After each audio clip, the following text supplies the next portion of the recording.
Heading डालिए। आज का topic educational development in India, Bharat में शिक्षा का विकास। Educational development in India, Bharat में शिक्षा का विकास।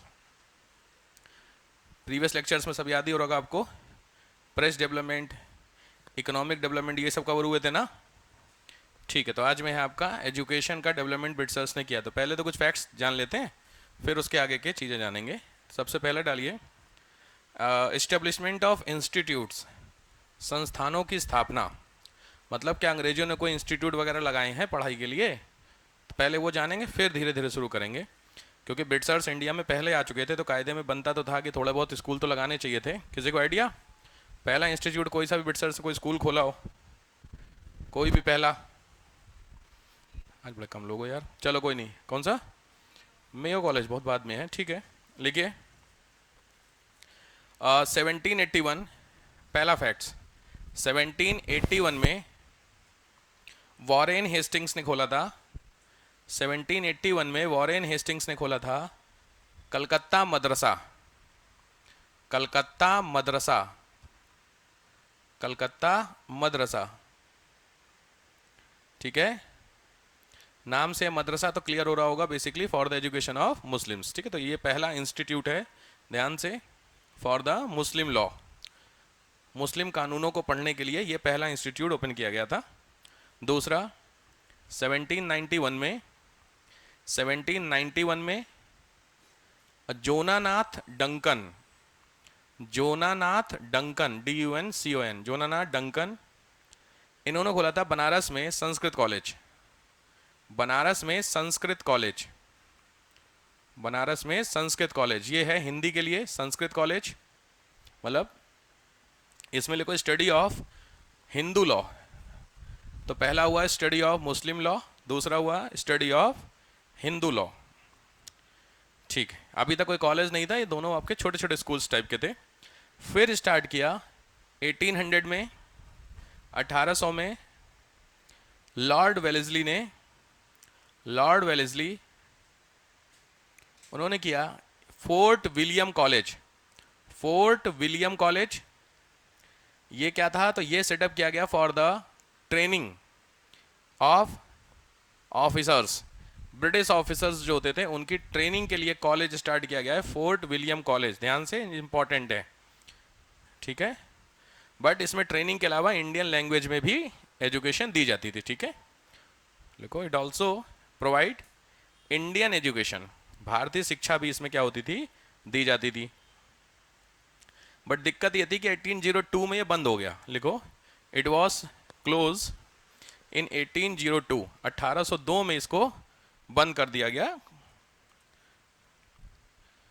By the order of company directors. जो कंपनी के डायरेक्टर थे उन्होंने इसको क्या कर दिया? बंद कर दिया। कुछ रीजंस थे, ठीक, क्लियर। अच्छा, यहां पे एक चीज ध्यान देने वाली बात यह है कि भले ये देखने में लग रहा है कि संस्कृत में एजुकेशन दे रहा है, हिंदी में दे रहा है एंड ऑल, बेसिकली इसके पीछे मेन पर्पस था उनको एक इस तरीके के बंदे तैयार करने थे जो, लिख लो, मैं लिखा दूँ, लिखो इस चीज़ को, लिख लो, इंपॉर्टेंट चीज़ है। The structure of education, structure of education, शिक्षा का ढांचा, शिक्षा का ढांचा, हेडिंग डालिए स्ट्रक्चर ऑफ एजुकेशन, यानी एजुकेशन का जो स्ट्रक्चर दिया जा रहा था वो कैसे था? क्या होता है? एजुकेशन को इस तरीके से प्रोवाइड करना जिससे, देखो समझो, थोड़ा सा समझ लोगे आइडिया लग जाएगा कि एजुकेशन पे डेवलपमेंट क्यों नहीं था। ये जो बंदा है ना, ये यहाँ पे, ठीक है, ये बंदा दो चीज़ों से है। एक तो है मेंटल, दिमाग से, और दूसरा क्या है? शरीर से। तो ब्रिटिशर्स एजुकेशन का मेन पर्पस था कि जो बॉडी है वो क्या रहे? इंडियन, समझ गए। लेकिन जो दिमाग है वो क्या रहे? ब्रिटिशर्स। इसके पीछे का भी बहुत बड़ा रीजन था, आप जानते होंगे क्यों ऐसा कर रहे होंगे। उसके पीछे देखो, अभी आपने दो चीजें लिखी, दो चीजों में लिखा है कि सर दो एक्ट थे। एक पहला एक्ट आपने कौन सा लिखा है? हिंदू एक्ट, और दूसरा क्या था? मुस्लिम एक्ट। तो लॉजिक बात है, हिंदू एक्ट और मुस्लिम एक्ट की स्टडी करने के लिए लॉजिकली सोचो, ब्रिटिशर्स को अगर स्टडी करनी होगी वो ज्यादा कर पाएंगे कि आप और हम कर पाएंगे? लॉजिक बात हम कर पाएंगे क्योंकि हमें पता है ना चीजें। तो सीधी बात है, अंग्रेजों को इस तरीके के बंदे चाहिए थे जिनको हिंदू और मुस्लिम एक्ट्स की इंफॉर्मेशन ठीक से हो, पहली चीज। क्योंकि उनको दिक्कत हुई थी समझने, क्योंकि वो कहां से आए थे, ब्रिटेन से, तो वहां के कानून को इंडिया में तो इंप्लीमेंट कर नहीं सकते थे, तो इंडिया में हिंदू और मुस्लिम एक्ट के हिसाब से चाहिए। तो हिंदू मुस्लिम एक्ट के हिसाब से बंदे वो पकड़ो जिनको थोड़ी बहुत नॉलेज है। तो वो कौन थे, हम। दूसरी चीज, सबसे इंपॉर्टेंट जो फैक्टर था वो ये था, दिमाग से ऐसे बंदे तैयार करो जो दिमाग से क्या हो, ब्रिटिशर्स। ऐसा क्यों, उसके पीछे जो सबसे बड़ा रीजन है, क्योंकि जो कंपनी है, इस कंपनी को काम करना है, तो काम करने के लिए इसको दो बंदे चाहिए। ध्यान से नोट करना, वैसे वीडियो में जा रहा है कोई दिक्कत नहीं है। पहले कौन चाहिए, ऑफिसर, और दूसरे कौन चाहिए, क्लरिकल कैडर। यही तो दो होते हैं। सीधी बात है, ऑफिसर वो होगा जो कंट्रोल करेगा, तो ये बंदा ब्रिटिशर्स भी चल जाएगा, क्योंकि इसको इतनी इंफॉर्मेशन नहीं चाहिए ना सरकारी जितना। भाई समझो ये ऑफिस है, इस ऑफिस में यहां पे ये सारे बंदे बैठे हुए हैं जिनको ऑब्वियस बात है यहां के लोकल का काम करना है, और इनके ऊपर एक ऑफिसर है जो ये सारे मिल करके इनको रिपोर्ट करेंगे। यही तो हिसाब हुआ। तो लॉजिक ये बैठता है कि अगर ये बंदा ब्रिटिशर्स हो तो भी चलेगा। दूसरी चीज है, ये बंदे ब्रिटिशर्स नहीं होने चाहिए, क्योंकि ये बंदे ब्रिटिशर्स होंगे तो इनको एबीसीडी से हर चीज बतानी पड़ेगी, तभी तो जान पाएंगे। क्योंकि इन लोगों को डील किससे करना है, इंडियन से। तो इंडियन से वही डील कर सकता है जिनको इंडियन की इंफॉर्मेशन होगी। तो सीधी बात है, अगर मैं यहां वाले बंदे बाहर से उठा के लाता हूं तो फालतू का खर्चा। पहले इनको हिंदी सिखाओ, फिर इनको यहाँ की सोसाइटी सिखाओ, फिर हिंदू और मुस्लिम लॉ सिखाओ। सरदर्दी का काम है कि नहीं। उससे अच्छा है क्यों ना यहीं के बंदे पकड़ो जिसको आप अपने हिसाब से थोड़ा सा कन्वर्ट करो। बाकी वो जानते हैं ये सारी चीजें, बाकी क्या जानते हैं आपके सामने कहानी हो गई। ठीक बात है। तो ये शरीर से क्या होंगे, ब्रिटिशर इंडियन, दिमाग से क्या होंगे, ब्रिटिशर्स। तो क्लियर कर। हाँ, अब इंपॉर्टेंट चीज ये हुआ, लॉजिक बात है, अगर ये बंदा होगा जो डिसीजन अथॉरिटी है वो किसके हाथ में हुआ, इसके हाथ में, तो डिसीजन इनके हाथ में मत दो। सीधी बात है, अगर इनके हाथ में आप डिसीजन दे देंगे तो दिक्कत होगी कि नहीं होगी। अरे वाह, इसी की कमी थी है। सभी लोगों का स्वागत है। बटरफ्लाई है बैठी हुई है। चलिए ठीक समझ आया। तो डिसीजन कौन लेगा, ब्रिटिशर्स। काम कौन करेगा, ये क्या नाम, इंडियंस। क्लियर हो गया साहब। चलो तो नोट कर लो, स्ट्रक्चर में लिखो, the education is provided on in this type. शिक्षा को इस तरीके से दिया गया, प्रोवाइडेड इन दिस टाइप, शिक्षा को इस तरीके से दिया गया, दैट की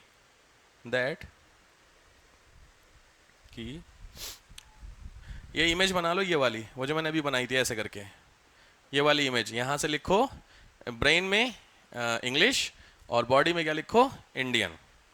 शरीर से इंडियन हो, दिमाग से ब्रिटिशर्स हो, इंग्लिश हो। ऐसे तरीके के बंदे चाहिए।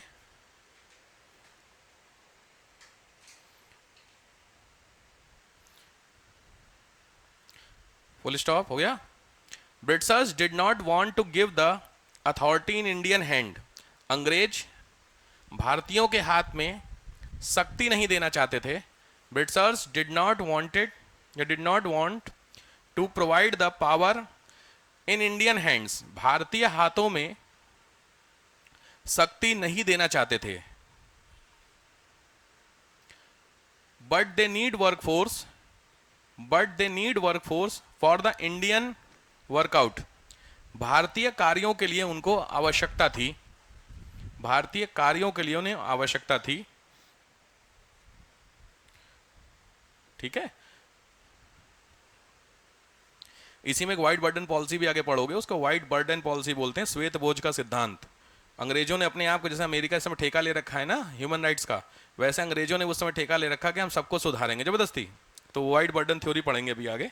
ठीक है। शरीर के हिसाब से क्या हो, ऐसे हो, दिमाग के हिसाब से क्या हो, हमारे जैसे हो। ठीक। तो अब लॉजिक बात, अब देखो, ब्रिटिशर्स आए कब इंडिया में, 1757, प्लासी बक्सर, और यहां से लेकर के 1813 तक काम उनका बहुत ज्यादा, कुछ याद आ रहा है टाइम फेज, इकोनॉमिक फेज वाले में 3 फेज बताए गए थे। तो ये पहला फेज था। पहले में जस्ट क्या था कि आपको लूटना था, कोई दिक्कत नहीं। दूसरे फेज में इन्वेस्ट करना था, याद आ रहा कुछ। तो इन्वेस्ट जब आप करेंगे दूसरे फेज में, इंडस्ट्रियल वाले में, तो इंडस्ट्री लगाने के लिए आपको बंदे चाहिए होंगे। तो इसका सीधा मतलब हुआ अब आपको ध्यान देना पड़ जाएगा किस पे, एजुकेशन पे। तो एजुकेशन पे ध्यान देना कंपलसरी था, और बहुत ज्यादा इसकी क्या हो रही थी, डिमांड। इंडियंस की तरफ से कि क्योंकि आपका कंट्रोल हमारे ऊपर है तो हमारे जो बच्चे हैं उनको पढ़ाने की रिस्पॉन्सिबिलिटी भी आप ही की होगी। तो इसको जब बहुत ज़्यादा बर्डन होने लगा तो फिर फाइनली ब्रिटिशर्स ने एक्ट पास करना शुरू किया। ठीक है, तो अब हेडिंग डालो, different charter act, different charter act of Britishers, different charter act of Britishers, अंग्रेजों के चार्टर एक्ट अलग अलग, एजुकेशन डेवलपमेंट के लिए बता रहा हूं मैं, charter act for the Britishers. तो अंग्रेजों के चार्टर एक्ट कौन कौन से थे एजुकेशन को लेकर के, ठीक है। चलो सबसे पहला फर्स्ट चार्टर 1813 चार्टर एक्ट, 1813 का चार्टर एक्ट, 1813 चार्टर एक्ट 1813 का चार्टर है। लिखो एम, एम 1813 के चार्टर का एम, इसमें पहला मेन जो एम था वो है promotion of Indian elite class, promotion of Indian elite class, जो भारतीय विद्वान वर्ग है उसको प्रोत्साहन देना, इंडियन एलीट क्लास, भारतीय विद्वान वर्ग को प्रोत्साहन देना।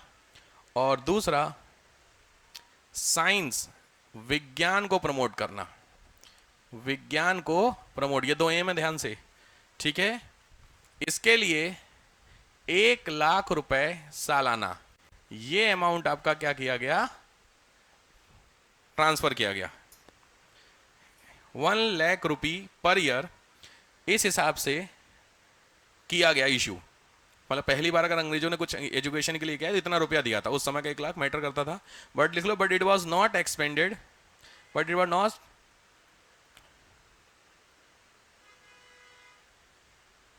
स्पेंडेड टिल 1823, स्पेंड नहीं हो पाया 1823 तक, 10 साल तक ये पड़ा रहा एज इट इज, कंपनी के पास ही रहा, कोई खर्चा नहीं किया। इसका सीधा मतलब था कहने भर के लिए आप क्या कर रहे हैं, पढ़ाई की बात कर रहे हैं, क्योंकि चूंकि मजबूरी थी इसलिए एज इट इज नीड नहीं था, ठीक है।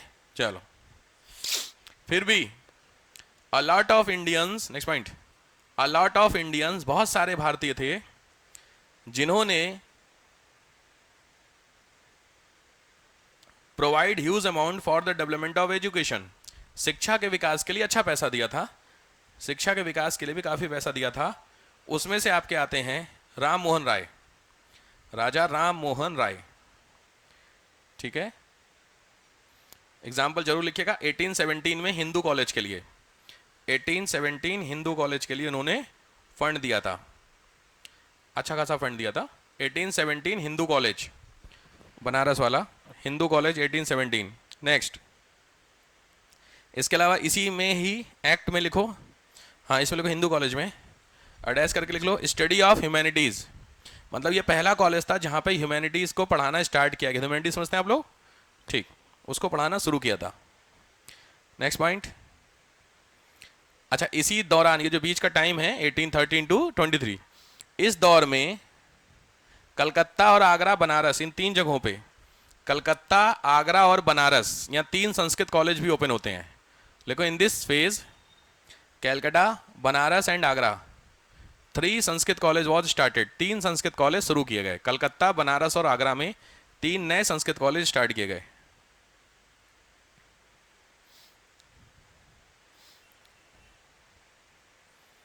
ठीक, अब कहानी कुछ इस तरीके से आगे बढ़ती है, आप समझ गए, मोटा मोटी काम होता है। यहां पहुंचते हैं हम लोग 1830 के आसपास का दौर है। इस दौर में 2 तरीके के व्यू क्रिएट हुए, और व्यू था फॉर द मीडियम। मीडियम का मतलब है कि जो एजुकेशन दी जानी है ना, वो एजुकेशन का जो मीडियम है वो क्या हो।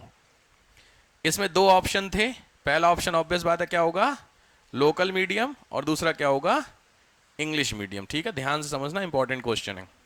ये कहानी कहां से होती है, 1830s के आसपास की आती है। कब होती है, जब गवर्नमेंट एक फॉर्म करती है, लिखो इन 1830 या अराउंड 1830, 1830 के लगभग, 1830 नहीं, हाँ खत्म हो गया, उसके नेक्स्ट पॉइंट से लिख रहा हूँ, उसके अंदर नहीं है, अगला पॉइंट है ये। इन 1830 government form local committee on public education, लोक शिक्षा पर सामान्य समिति, local committee on public education. लोक शिक्षा पर सामान्य समिति, ये बनाती है गवर्नमेंट, ठीक है, फॉर पब्लिक एजुकेशन, लोक शिक्षा पर सामान्य समिति, पब्लिक एजुकेशन पर सामान्य समिति, ठीक है। In this committee to views originated, इस कमिटी में दो व्यू आए, local language, English language. Note कर लीजिए, लोकल जो थे इनको बोला गया ओरिएंटलिस्ट, इंग्लिश लैंग्वेज को बोला गया स्पेलिंग में देख देता हूं, एंग्लिसिस्ट, एंग्लिसिस्ट। ये कहलाए प्राच्यवादी और ये कहलाए आंग्लवादी, ठीक है। तो प्राच्य मतलब प्राचीन, पुराने जो चले आ रहे हैं उस लैंग्वेज में चलेंगे, और दूसरे कहलाते हैं आंग्लवादी जो किस में पढ़ेंगे, इंग्लिश में पढ़ने के लिए। ये दो व्यू क्लियर होते हैं, मतलब बनना स्टार्ट होता है, ठीक है। अब यहां पे ऑब्वियस है दोनों के व्यू आपको पता होने चाहिए, कौन सा सही है, बाद में क्या हुआ अलग बात है। लिखो व्यूज, व्यूज दोनों के व्यू क्या क्या हुए, तो सपोर्ट तो पता चलेगा ना किसका सपोर्ट क्या था। तो पहला लिखो एंग्लिसिस्ट वाले का, इधर एंग्लिसिस्ट वाले का व्यू, तो इसमें लिखो medium should be in English, माध्यम अंग्रेजी होना चाहिए। Anglicist medium should be in English, English because all work has been done, या all work will be in English, सभी कार्य अंग्रेजी में ही होने हैं, सभी कार्य अंग्रेजी में ही होने हैं, सभी कार्य अंग्रेजी में ही होने हैं। इधर वाले में प्राच्यवादी में देयर व्यू, प्राच्यवादी में if they work in local languages, अगर वो सामान्य भाषा में काम करेंगे, if they work in local languages, general भाषा में, सामान्य भाषा में काम करेंगे, if they will work in local languages, it is easy to understand and deliver, समझना और रिस्पॉन्ड करना, समझाना दोनों बहुत आसान होगा, ऐसा इनका व्यू था। ठीक बात भी थी कुछ हद तक, ठीक है। अच्छा, इसमें जो एंग्लिसिस्ट लोग थे उनका एक भी और क्लियर हो रहा था, क्या कि अगर आप सिंपल है, मैं देखो अभी आप ही लोगों की बात करता हूं, आप में से कितने लोग हैं जो लोग धोती कुर्ता को ओकेजनली पहनते हैं, ऑब्वियस सभी लोग पहनते होंगे, तो साड़ी आप में से कितने लोग जो पहनते नहीं पहनते, जब जरूरत पड़ती है तब पहनते हैं ना ओकेजन पे, जबकि कायदे में अपनी ड्रेस क्या है, धोती कुर्ता और साड़ी। ये जो मेंटली चेंज आया कहां से आया है, ये अच्छा है बुरा इस पर डिस्कस नहीं होगा, बट चेंजमेंट हुआ है कि नहीं। कायदे में जो आप इस समय ड्रेस पहने हैं ये कौन सी ड्रेस है, वेस्टर्न, आपकी भाई जीन्स कुर्ता, जो हम लोग कुर्ता तब भी मैं अपना पहना, वो जीन्स तो कैसी है, वेस्टर्न है ना, बट लॉजिकली आप जो पहने हुए हैं वो तो सब वेस्टर्न ड्रेस है।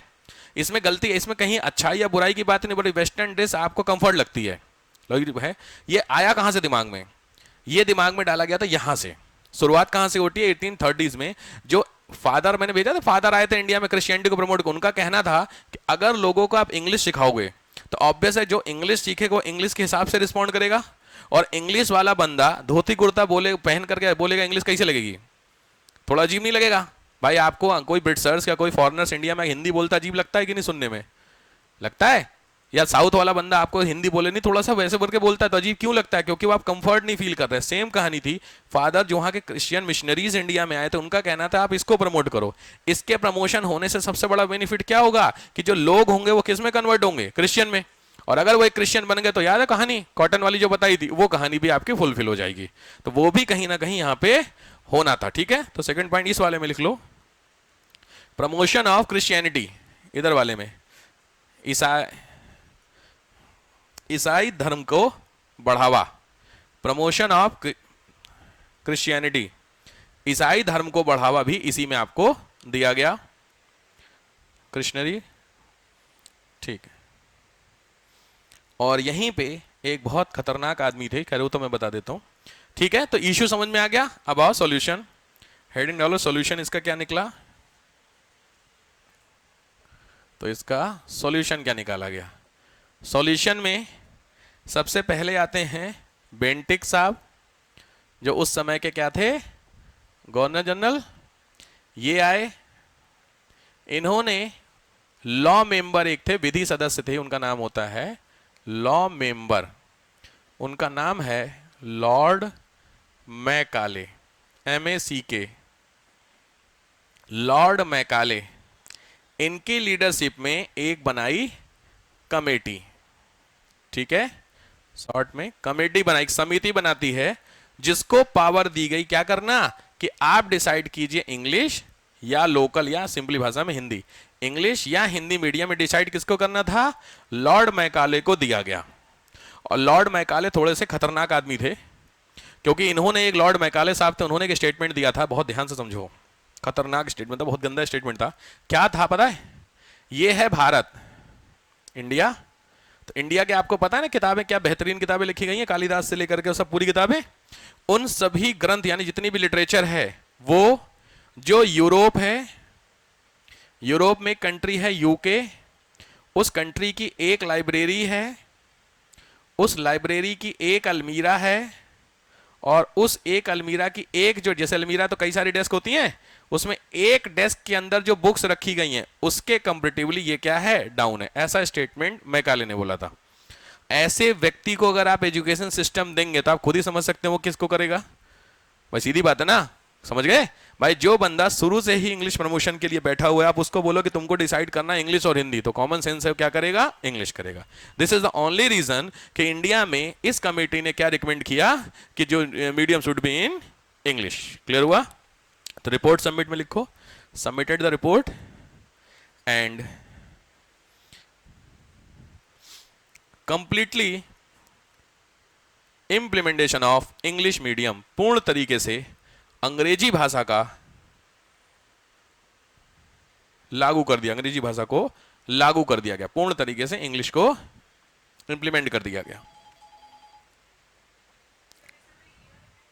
32-33 के अराउंड है, ऐसा नहीं है, कुछ कर दिया गया। ठीक है, चलो, जैसे हुआ वैसे ही जितने भी स्कूल कॉलेजेस थे वहां पे मीडियम क्या हो गया, इंग्लिश। तो ये वो टाइम था जब इंडिया में इंग्लिश मीडियम क्या होता है, आ जाता है। और उसके बाद से 1830 से लेके 1947 तक सारा काम किसमें, वो इंग्लिश में, यानी 100 साल आप कंप्लीट क्या हो गए, ब्रिटिशर्स, इंग्लिश। और फिर 47 में जब हम फ्री हुए, दिक्कत क्या थी पता, हमारे जो एजुकेशन सिस्टम में जो कॉन्स्टिट्यूशन मेकर थे, जरा समझो, कॉन्स्टिट्यूशन जिन्होंने बनाया था उसमें मेजर लोग कौन थे, कौन थे, लॉयर लोग। मैक्सिमम करीब 80% जो कॉन्स्टिट्यूशन वो कौन थे, लॉयर थे। राजेंद्र प्रसाद, जवाहरलाल नेहरू, जितने भी थे, पटेल अटेल, सब लोग कौन थे, लॉयर। तो लॉजिक बात है, लॉयर मतलब इंग्लिश, और लॉयर मतलब लॉ, और लॉ किस में इन्होंने पढ़ा होगा, इंग्लिश में। तो इसीलिए वहां पे भी कॉन्स्टिट्यूशन जो था उसमें भी इंग्लिश को क्या बोला गया, कि जिस दिन 1947 से 15 साल के लिए इंडिया में इंग्लिश क्या होगी, रहेगी, और अगर आगे नीड हुआ तो भी एज इट इज क्या होगी, रहेगी। ये कॉन्सेप्ट है। तो ये जो 15 साल का रिजर्वेशन था, उसका रूल क्या होना चाहिए था कि 15 साल की कोशिश करो, 15 साल का खत्म कर दो, और क्या रखो, हिंदी कर दो, हिंदी की जगह लोकल लैंग्वेज कर दो, मलयालम तमिल कर दो, दिक्कत नहीं है, इंग्लिश नहीं रखेंगे। लेकिन मैंने क्या बोला, इंग्लिश देखो समझो, थोड़ा सा इसमें इश्यू ये भी होता है, इंग्लिश स्पीकिंग पर्सन इंडिया में कितने हैं, लिमिटेड। तो लॉजिक बात है, इसमें समझ रहे हो, तो जो अथॉरिटी रहेगी वो किसके हाथ में रहेगी, लिमिटेड लोगों के हाथ में रहेगी। अभी हिंदी वालों के हाथ में अगर पावर दे दी जाए तो कहीं ना कहीं दिक्कत है कि नहीं, बात समझ रहे हो। तो कहीं ना कहीं इसमें गवर्नमेंट का भी कुछ ना कुछ रोल है। जुडिशियल मैंने आपको बता दिया, हाई कोर्ट और सुप्रीम कोर्ट को तो क्लियर कट वर्डिक्ट क्या कि वहां पे हिंदी में पॉसिबल ही नहीं है, वहां पे इंग्लिश में ही सारी चीजें होंगी आपकी। तो कहीं ना कहीं होना, बट लॉजिकली देखा जाए गलत है, क्योंकि आपको काम करना है हिंदी में, जिस जगह काम करना है वो भी हिंदी में, गांव देहात में कितनी इंग्लिश है, समझ रहे हैं। ये बहुत बड़ा इंडिया का एजुकेशन सिस्टम को लेकर के इश्यू है। क्लियर हो गया। सबसे अच्छा क्या होना चाहिए था, हिंदी में एग्जाम होना चाहिए, उसके बाद आपकी जहां पे ट्रेनिंग हो, मतलब पोस्टिंग हो, वहां की जो लोकल लैंग्वेज है सिखा दी जाए।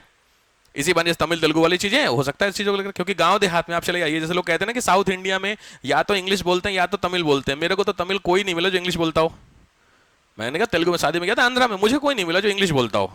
नहीं, लोग कहते हैं साउथ में या तो इंग्लिश बोलते हैं या तमिल बोलते हैं, आपके हैं कोई पहचान में।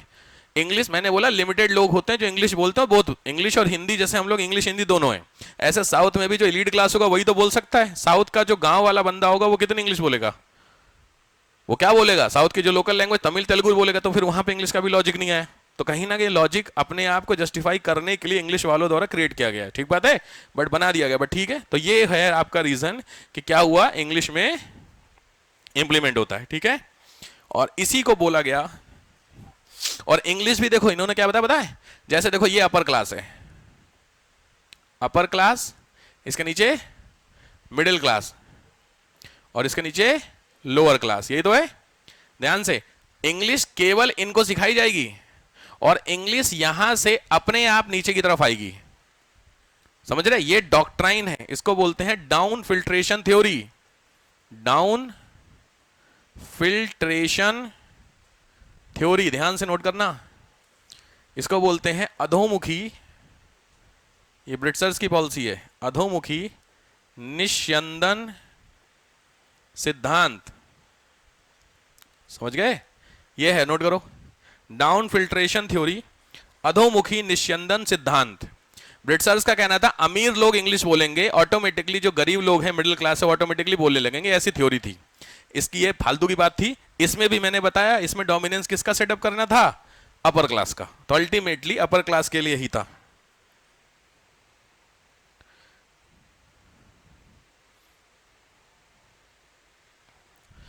गवर्नमेंट को ऐसा लगता था कि इनिशियली कोई बातें हम अपर क्लास को सिखाएंगे, धीरे धीरे नीचे तक क्या होगा, फिल्ट्रेट होता रहेगा, ऐसा पॉसिबल नहीं हो पाता, कहां होता है यार। इवन स्कूलों में भी तो ऐसा होता है यार, स्कूल में बच्चे दिन भर इंग्लिश बोलता है, घर में आ जाता तो हिंदी बोलता है, ऐसा है कि नहीं है, वो बेचारा कंफ्यूज ऐसे बड़ा, अरे बड़ा मैंने देखा है जनरली जितने भी स्कूल नहीं लोकल वाले, वो स्कूल में ओनली इंग्लिश, मैम बोलती हैं बेचारी, केवल इंग्लिश में बात करनी है, बेचारा वो इंग्लिश बोल रहा, और घर पे आते शुरू कुछ तो ये तो तब भी है, कुछ लोग होते भोजपुरी में बतियाते, गांव में लोकल है यार, उनको अपनी कितना इंग्लिश आ रही, अब वो बेचारा कंफ्यूज, वो घर में बेचारे स्कूल में सिखाया जा रहा फादर, घर में समझ रहे हैं अलग अलग लैंग्वेज यूज कर रहा, ये बड़ी कंफ्यूज, उस बच्चे के साथ बड़ी दिक्कत होती है, बट कोई नहीं, था ऐसा इश्यू था, ठीक है। तो क्लियर हो गया, तो ये वो टाइम था जब इंडिया में कौन सा मीडियम आ गया, इंग्लिश मीडियम आपका आ गया, यहां तक क्लियर हो गया। चलो अब हेडिंग डालो, डिफरेंट एक्ट्स, डिफरेंट एक्ट्स, अलग अलग नियम, अलग अलग अधिनियम, अलग अलग अधिनियम, कुछ एक एक्ट्स थे जो पारित किए गए थे फॉर द एजुकेशन के लिए मैं बता रहा हूं, ठीक है। तो एजुकेशन के लिए अलग अलग एक्ट्स जो आपके बनाए गए, तो उसमें पहला है, फर्स्ट एक्ट बहुत इंपॉर्टेंट है, वुड डिस्पैच एक्ट, लिख लीजिए, Wood dispatch act, Wood dispatch act, ये 1854, अरे हिंदी में खुद ही कन्वर्ट हो गया भाई, 1854, ये है आपका वुड डिस्पैच, बंदे का नाम लिखिए चार्ल्स वुड, जिसने किया था चार्ल्स वुड, 1854। ये लाइन जरूर लिखना, मैग्ना कार्टा ऑफ इंडिया, बहुत इंपॉर्टेंट है, ये जो वर्ड लिखा हुआ है मैग्ना कार्टा ऑफ इंग्लिश, लिख रहा है इंग्लिश का मैग्ना कार्टा, यार हिंदी में अपने आप ही क्यों कन्वर्ट हो गया यार, बड़ी समस्या भाई, ट्रांसलेशन का ऑप्शन रहता है इसमें, रहता तो एक जगह, अच्छा ये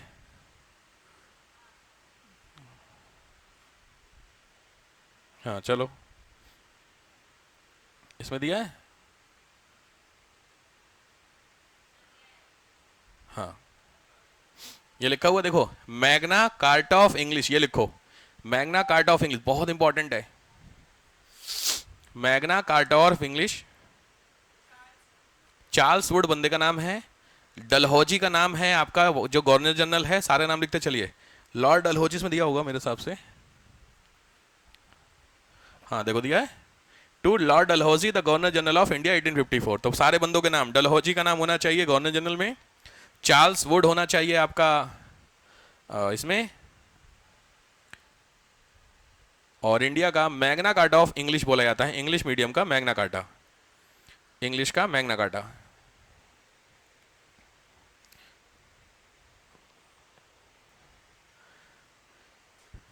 ठीक है। तो इसको आपके नोट्स बनाना में, ठीक है, मैं पॉइंटर, क्योंकि ऐसे बन नहीं पाएंगे आपसे, मैं आपको पॉइंटर दे देता हूं। मैग्ना कार्टा का मतलब ऑब्वियस बात है कि मेजर जो लॉ है वो यही है आपका, ठीक है। स्टार्ट करें, इसके अंदर लिखे प्रोविजंस, इंग्लिश के प्रोविजंस क्या क्या थे, मैग्ना कार्टा ऑफ डिस्पैच, पहला point, local primary schools, local primary schools, प्राथमिक पाठशालाएं सेटअप करिए, प्राथमिक पाठशालाएं सेटअप करिए। समझो, इन्होंने ऐसे बोला, सबसे नीचे रखो लोकल स्कूल, इसके ऊपर रखो मिडिल, और इसके ऊपर रखो कॉलेज, और इसके ऊपर रखो यूनिवर्सिटी। ऐसा इन्होंने बोला। और ये यूनिवर्सिटी किसके हिसाब से होनी चाहिए? लंदन यूनिवर्सिटी है, उस लंदन यूनिवर्सिटी के जैसी यूनिवर्सिटी इंडिया में 3 जगहों पे सेटअप करो। कहाँ? बॉम्बे, मतलब मद्रास और कैलकाटा। हिसाब समझ में आया? नीचे से ऊपर की तरफ ये इस तरीके से इन्होंने बोला कि 30 कॉलेज जो एजुकेशन सिस्टम हो 3 तरीके से डेवलप करो। पहली चीज नोट करो, ऐसा हुआ है बाद में। दूसरा, second point, upper education system, उच्च शिक्षा या higher education. Second, higher education English, higher education जो है, हायर एजुकेशन वो किस में हो? इंग्लिश में। और लोअर एजुकेशन वो लोकल, लोअर एजुकेशन लोकल में हो। थर्ड, जो भी point I don't know, numbering मुझे नहीं पता क्या चल रही है, ठीक है। नेक्स्ट पॉइंट, वुमेन एजुकेशन, स्त्री शिक्षा इंपॉर्टेंट था। वुमेन एजुकेशन को लेकर के अच्छा हो, वुमेन एजुकेशन को लेकर के। नेक्स्ट, कॉमर्शियल एजुकेशन, हटा ही देता हूं मैं, इसमें ही लिखता चलूंगा। कॉमर्शियल एजुकेशन लिख लो, व्यवसायिक शिक्षा। कॉमर्शियल एजुकेशन भी बोला कि डाल दीजिए, कॉमर्शियल समझते हैं। नेक्स्ट, प्रोफेशनल एजुकेशन लिख लो, कंफ्यूजन अगर प्रोफेशनल समझ रहे हो, कारपेंटर ये सारी जो नहीं, ये प्रोफेशनल एजुकेशन बोली जाती है। बहुत अच्छा सिस्टम रहता है। चाइना वगैरह में तो 3rd 4th से ही सिखा दिया जाता है चीज़ों को लेकर के। इंडिया में सिंपली बात है, बंदा ग्रेजुएशन करके बैठा है लेकिन स्किल नहीं है उसके पास। लिटरली है भाई, आपके पास अभी मैं बोल दूं स्किल क्या है, तो आपके पास स्किल क्या है? ग्रेजुएशन आपने कर भी लिया तो स्किल जीरो, लिटरली कोई स्किल नहीं। स्किल का मतलब होता है ऐसी चीज जिसके थ्रू आप अपनी लाइवलीहुड को चला सकें। पॉसिबल है? तो लाइवलीहुड के चलाने के लिए कुछ एक अच्छी चीज चाहिए। बढ़ई जो होता है, कारपेंटर होते हैं या जो कुछ भी होते हैं, उनके पास कुछ तो है भाई। आपको लगता है कि जो फावड़ा चलाते हैं मजदूर, वो भी स्किल है? आप फावड़ा चला के देखिए, पैर पे मार लोगे अपने। भाई फावड़ा नीचे लेके आते हैं, उसको लेके आप पैर पे मार दोगे अपने। भाई लॉजिक, तो वो भी तो स्किल है। तो ऐसा भी नहीं हो सबको लगता है कि वो लेबर आदमी जो फालतू आदमी है। भाई घर में जो आपके मिस्त्री काम करने आते हैं, बिल्डिंग बनाते हैं, उनको पता है कितनी टेक्निक होती है। आप बिल्डिंग बनाओ, टेढ़ी खोल देगा दीवार पूरी, समझ रहे हो? तब तो इसी लॉजिक है स्किल। स्किल पे इन्होंने क्या बोला? फोकस करने के लिए। इसके अलावा next point, concept of grant in aid. Concept of grant in aid, grant in aid का मतलब है अनुदान सहायता। अनुदान सहायता, अनुदान सहायता मतलब जो सेंटर है वो स्टेट को पैसा देगी। तो इसके लिए आप लोगों ने सुना है यूपी बोर्ड? तुम लोगों की जो मार्कशीट है यूपी बोर्ड में या सीबीएसई बोर्ड में आता है, सीबीएसई ऐसे लिखा होता है, ऐसे यूपी बोर्ड में लिखा हो तो उत्तर प्रदेश माध्यमिक शिक्षा परिषद। तो जो माध्यमिक शिक्षा परिषद है उसका कॉन्सेप्ट यहां पे आता है, तो लिख लीजिए। लोक शिक्षा विभाग, public work department, public education department, public education, लोक शिक्षा विभाग को सेटअप करने की बात की। ये सारी रिकमेंडेशन है, ठीक है? हुआ नहीं हुआ कोई मतलब नहीं, सब सुझाव हैं। पब्लिक एजुकेशन डिपार्टमेंट, पीडी, सब लोग समझ गए? यूपी बोर्ड, सीबीएसई बोर्ड और ये 12th में भी शायद होता है ना, जो आपका मीडियम होता है उसमें, उस पे होना चाहिए। और education should be in secular nature. Last point, शिक्षा सेकुलर होनी चाहिए, धर्मनिरपेक्ष शिक्षा दी जाए। समझ गए? ऐसा इन्होंने बोला कि साहब आप करो। इस बिहाफ पे बहुत इंपॉर्टेंट है, तुरंत लिखो फैक्ट्स। इस बिहाफ के लिखो फैक्ट्स, मतलब इनके हिसाब से क्या हुआ, इन्होंने रिकमेंड किया तो कुछ हुआ, खाली बोल के चले गए, तो ऐसा नहीं था। लिखो 1857, बहुत इंपॉर्टेंट लाइन दे रहा हूं मैं। 1857 3 कॉलेजेस, मतलब 3 यूनिवर्सिटी, स्टार लगाना, तीनों जो 3 यूनिवर्सिटी लिखवाई थी मैंने, उन 3 जगहों पे यूनिवर्सिटी खुलती है। तो भारत की पहली यूनिवर्सिटी तीनों है। 3 जगह देख रहे हो कौन कौन सी? बनारस, कैलकाटा, बॉम्बे और मद्रास। ये तीनों यूनिवर्सिटी भारत की फर्स्ट यूनिवर्सिटी है। तो इंडिया की कोई पहली यूनिवर्सिटी नहीं है। समझ में आया? 57 में। दूसरा, एक बंदे का नाम लिखो, JD Bethune, J.D.Bethune, BETHOON, J.D. Bethune बहुत इंपॉर्टेंट व्यक्ति हैं फॉर द वुमेन एजुकेशन। लिख लो, महिला शिक्षा के लिए, वुमेन एजुकेशन के लिए बहुत काम किया। क्या काम था तो लिख लो 1849 में बेथून स्कूल, लिखते चलो सोचते फटाफट, J.D. Bethune, BETHOON, J.D. Bethune साहब थे dash 1849 dash Calcutta dash Bethune school dash women. समझ गए? तो महिला के लिए पहला स्पेशलाइज्ड स्कूल कौन सा है? ये पहली यूनिवर्सिटी कौन सी है? ये पहला कॉलेज कौन सा है? सब दिख रहा है फैक्ट्स। ये भर भर के क्वेश्चन आते हैं आपके एग्जाम में, तो जरा ध्यान से नोट करना। हमेशा जब भी मैं बोलूंगी इस तरीके के हैं तो उसको तुरंत कवर करके ब्रैकेट में बंद करो, तो जब भी आप रीडिंग करोगे, अगली रीडिंग करोगे, तो आपको समझ में आएगा अच्छा ये काम का है। ठीक है, चलो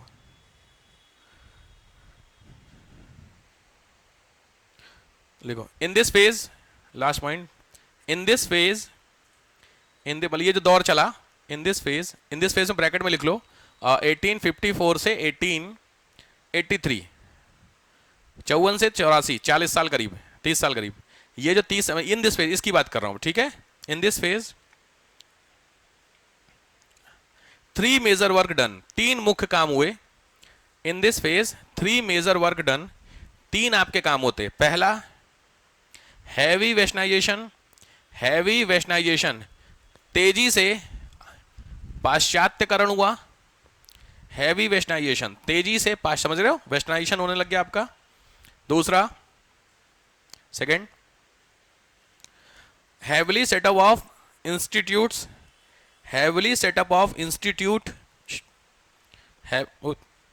तो बड़ी समस्या कर दी मैंने। हैवली, उसको उड़ा पाओगी? चली जाएगी, लिखो हैवली सेटअप ऑफ, अरे वाह टच कर दी ना,